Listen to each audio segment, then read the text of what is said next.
buntag no sa tanan. Sa Bisaya ra ang tatanan no. Mao ka na si sinukuan. Dato ka na. Unsay saad sa Dios kaniya? Unsay saad? Mayaman ang sinukuan. Dunay babae nga pobre. Pero akong himong dato sa Luzon. Mao ka na siya. Dato ka na si sinukuan. Mayong buntag. Lalo na kay Manhari na tanan. Siya gyud ka plano. Bisag ako, wa gyud ko kabalo unang-una. Bisan pag sa unang panahon, wa ko kabalo sa Ginoo. Pero musampit ko Ginoo, pero ko kabalo kinsa kung sino siya. Pero ang Ginoo, pag ikaw pala hinahanap ng Ginoo, gagawa siya ng mga way na mapunta ka sa Kanya. So, lahat yan, wala sa akin talaga. Ngayon, yun nga, iningganyo ako nung kumari ko na mag-aral daw ako ng massage. Ang sabi ko, ayaw ko kay bastos yan. Sabi ko. Ngayon, siguro, way talaga ng Panginoon. Kasi kung hindi ako papasok nun, hindi ako mahanap o sino mang taong pinapahanap niya. Ngayon, sinubukan ko pumasok doon. Tapos, sabi ng kumari ko, yung pa naman si Sir, marunong yung tumingin ng tao. Si Papa, nung nasabi siya, kinabukasan, nag-orient kami, sabi niya na, kung sino daw matawag niya, swerte daw. Di ako, nagtago na ako, baka mamaya kung anong sasabihin niya sa akin, mahiya ako eh. Then una-una, marami kami, hindi ko naman alam kung anong isasabihin niya. Sabi niya, swerte daw, nagtago ako. Sabi niya, sino si Bernadette Nuina? Nagtago pa ako. Di, umiyak ako ngayon. Di, tumingin yung mga kaklase ko, kasi ganito po yung kadami. Sabi ko, ay wag nyo kong i-judge kasi di nyo naman ako kilala eh. Yun lang ang sagot ko sa kanila. Kasi kumbaga, alam nila na si Papa Sani marunong tumingin ng tao. Di yun, dumaan ang mga araw, linggo. Ngamuhan kami sa San Luis. Bawal kaming lumabas doon kasi may CCTV. Kumbaga, ito sa akin, umpisan ko lang sa una para mas maintindihan ng karamihan na paano nag-umpisa kasi po, hindi naman mawala sa akin na ako po, malaki yung respeto ko sa mga matatagal na pero ang akin lang, advance lang ako na baka sabihin ba sa akin na ako yung nagpanggap. Ayoko sa totoo lang. Sa totoo lang, napakahirap.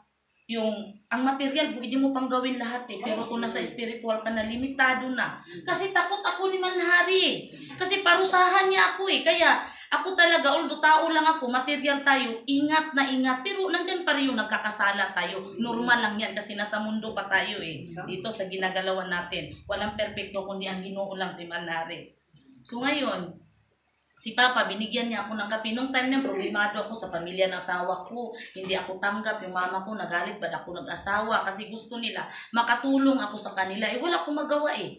Kasi ang gusto pala ng Panginoon, ayun eh, meron kasi siyang kinukuha doon. Bakit ko siya naasawa? Kasi ang apelyido niya, ang sabi ng Panginoon, yan, si Arilito, siya man din yan magsasalita niyan kasi siya din mismo prinob sa kanya ni Manhari na kami lahat walang alam. Sabi nga na rin JJ, wala siyang alam, ako din walang alam. Si Papa Sani din, siya ang pinapahanap ni Manhari, wala din siyang alam. So kami walang alam pero ang Ginoo nag-prove na kung sino si sinukuan. Di yun, nagbigay ito ng kape. Sabi niya, itong kape na to, kainin mo bago ka matulog. So ginawa ko po yun. Pagkagabi na naginip ako matanda. Nakabarong siya, nakasumbrero. Kaso nga po, may tungkod siya, nakatalikod man. So, hindi ko alam yung mukha. Si Papa Sani, pag noong araw na yun, the first day pa lang, hindi niya sinabi kung ano yung si Manhari. Ganun, walang describe. Sabi niya, punta ka sa amin, dali mo yung pamilya mo. Gusto ko makita yung asawa mo. Sabi niya, pumunta kami, kahit may CCTV. Dito kami daan sa gilid kasi nakaharap eh. So, pag gusto mo, may paraan. Pag ayaw mo, may dahilan. So, siguro nga po, tawag ng Diyos, kaya nagagawa natin kung ano man yung mga bagay.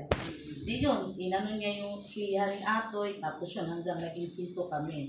Sabi nung mga kaklase ko, Birna, paano mo ginamit yung pinag-aralan mo na kumikita ka? Sabi ko sa kanya, di ba sinabi ni Sir na may Diyos tayo, hingiin natin sa kanya. Ako din, sinubok ko si Manhari, magkasala man ako, pero totoo. Sabi ko sa kanya, kasi ang tao, to see is to believe. Ako hindi ko pa kilala eh. Sa totoo lang, wala akong talagang Sabi ko, ikaw man yung Diyos ko. Sabi ko pa, ikaw man sinabi nilang Diyos, ngayong araw na to, kikita ako na 1,000.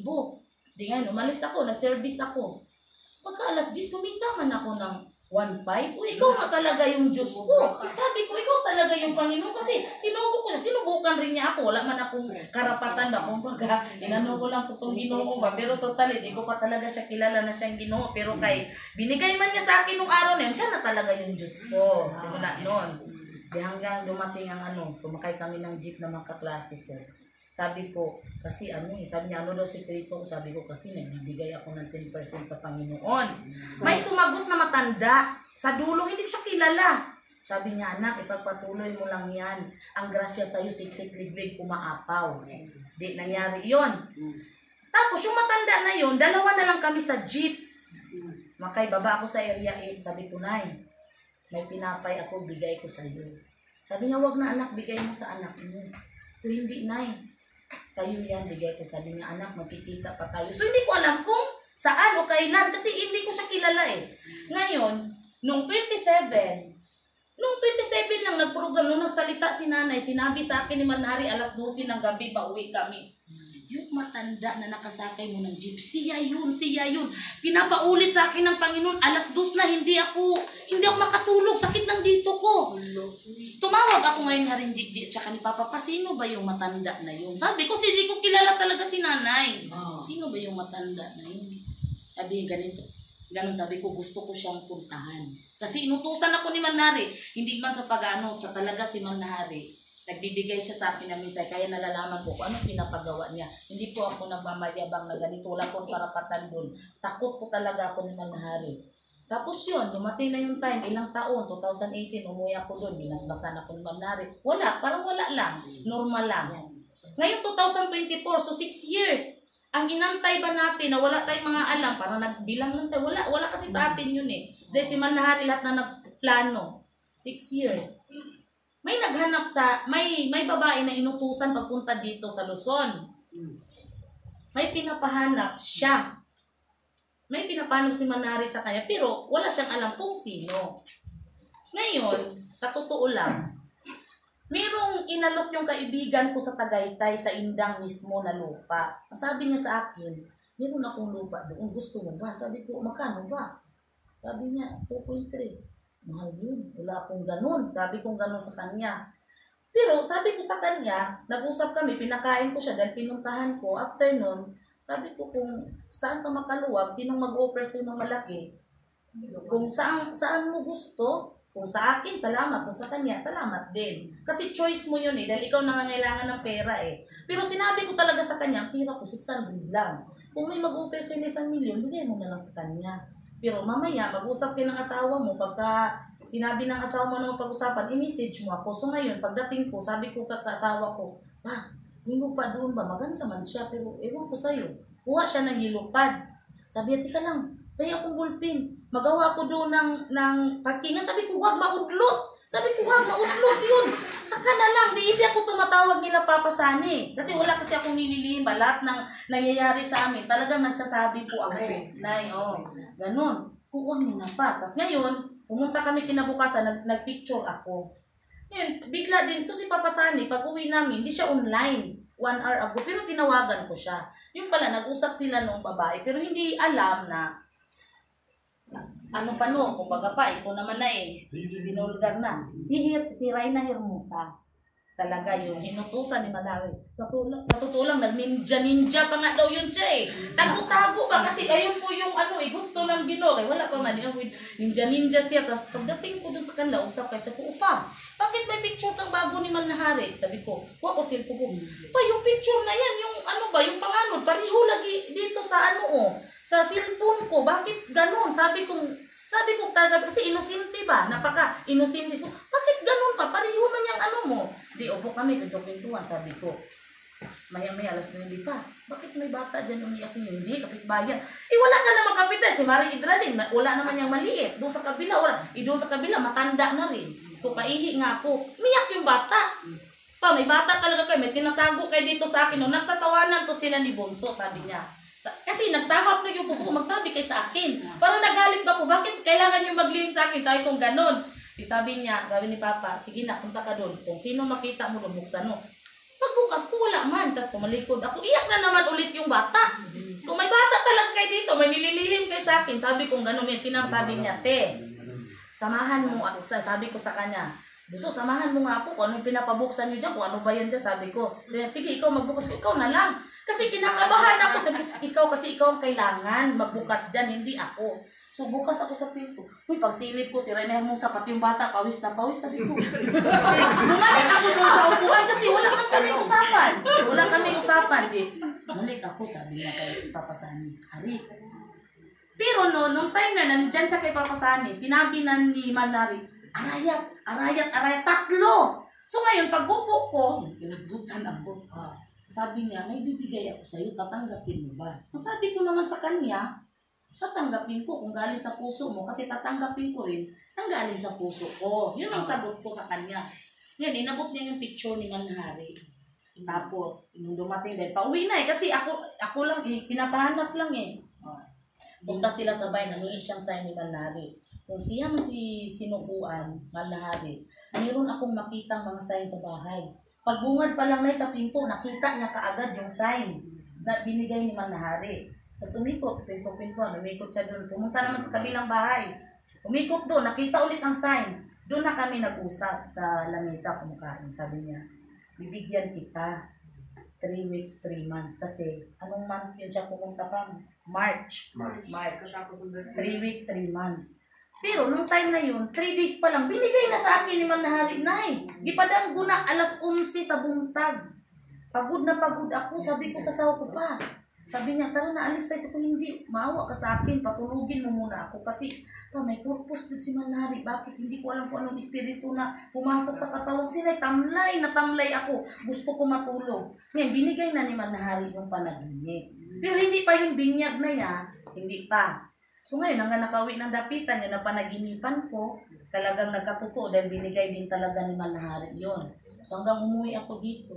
Sabi nitong asawa ko, bakit? Ano nangyari sa'yo? Bakit ka balisa? Sabi ko, bakit? Ano ba nangyari sa akin? Sabi niya, naiba ka na. Sabi ko, hindi ko nabaliw. Bakit ka magsasabing naiba ako? Ako pa rin to, si Birna. Sabi ko, gano'n. Uy pa, wag naman gano'n. Kasi ito pa, utos diya ito ni Manhari. Sabi ko, gano'n sa kanila. Naniniwala na yan siya. Nung time na yun, pinapagawa ang bahay dun sa taas. 27 days lang talaga, pinatapos talaga ni Manhari yun. Doon na, sabi ni Manhari. Natulog ka doon. Kasi yung mga tauhan ko, nakikita nila si Manhari doon. Although di po nila kilala si Manhari, pero sabi nila, bakit pag 12:00, lalo nagiinom kami dito, may tao man nakatulog. Kung ikot man dito sa bahay daw, ganyan daw. Sabi nung bakla ko, na kinuwento na rin dito, nagiging lalaki na.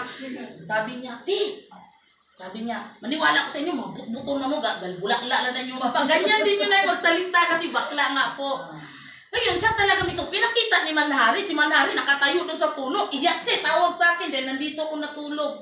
Di, bakit? Si Manhari nakita ko kasi ayaw mo maniwala Pero sila doon, nagtataka, 2 beses, yung gate, may gate po kasi na binubuksan, madaling araw, 3:00. Sabi ko, ayaw nyo maniwala, si Manhari lumalabas yan, baka nakasasakyan yan. Kasi 2 beses 3:00, nalabas sa bahay. Nagtaka yung kapitan, baka ninakawan ako sila doon, sabi ganun. Pero wala naman din nawawala. Tapos yun doon na natulog ako. Talagang bininyagan ako ni Manhari kung sino ako. Hindi ko akalain, wala akong pinangarap, wala akong ambisyon. Kasi po, wala po akong alam kung anong istorya ng Maria. Sinabi lang ni Manhari sa akin. Bininyagan niya ako. Nakasutana siya ng puti, may 2 matanda na hindi ko din alam kung sino sila, basta 2 babae. Ang nakaupo, nakapalda, basta nakaano sila. Diyan si Manhari. Ito explain kay ako, maniwala man kayo hindi, pero alam ko naman naniniwala kayo kasi sa totoo lang, si Manhari nagbigay nito at alam ko naman lahat ay naniniwala din ni Manhari kung ano man. Sinabi talaga ni Manhari sa akin, ikaw si sinukuan na matagal ko nang pinapahanap na ngayon. Ayan ka ito, yung kamay niya. Dinikit niya yung picture, ito ang mukha mo. Ikaw si sinukuan. Ngayon, ang Ginoo, kumuha ng kalkyo, kumuha ng papel, kumpyo, ang bilis ng kamay. Sabi niya, ito yung number mo. Pero yung number na, akin lang yun tayo. Kami lang man ang may agreement, hindi ko pwedeng i-share sa inyo. Kasi, masuko man na ako. Masuko na, magalit yan. Tapos ngayon, sabi niya, ikaw yan, si sinukuan. Tapos yun, Nung si Haring Gigi, ang utos sa Ginoo sa akin, 3 bisis na, sabi niya, si Gigi, tawagan mo. Iya ko, nahiya ko, baka ba magsilo sa asawa niya, kaya di good kami yung pareho ba na, siyempre, lagi tayong advance pa, hindi good natin kilala ang tao, no? Haring Gigi, presensya na. Hindi yun. Sabi na naman ulit sa akin, si Gigi, tawagan mo. So, wala pa rin ako. Nung pangatlo na, talagang naglakas loob na ako magsabi sa kanya, iyak ako ng iyak, nagsumbong. Kasi ang sabi pa rin Manari, sa kanya talaga ako magsabi. Although si Papa Sani ang ama natin dito sa Region 4, pero meron din kasi siyang pinagkatiwalaan o pinili na doon ka magsabi.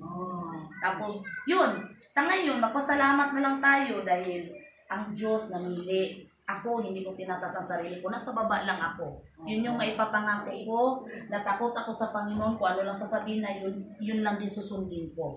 Wala ako kahit anuman. Takot talaga ako sa totoo lang. Takot na takot ako ni Manari. Undo, minsan Manari, sorry, nakagawa ako nun, pero manghingi na tayong tawad. Yun. Yun nga ang hiningi ko ni Manari kasi, sa totoo lang, hindi niya ako pinapalabas noong 27. Kasi nga, sabi ni Manari, antayin mo, mayroon man yung maghanap sa Luzon, nahanapin man yung babae. Kaya yun siya dyan, nabanggit siya na sinukuan, tahimik lang ako. Kasi alam ko naman kung sino ako eh. Alam din ni Manari kung sino ako. Ngayon, dahil July 31 pa, spirit pa talaga, dahil pinapahanap yun. Kaya rin Gigi, ayun, Papa Sani, pasalitain din natin. Tapos si Haring Lito muna. Tungkol sa, ano ba? Diba? Sinabi mo, yan ako yan.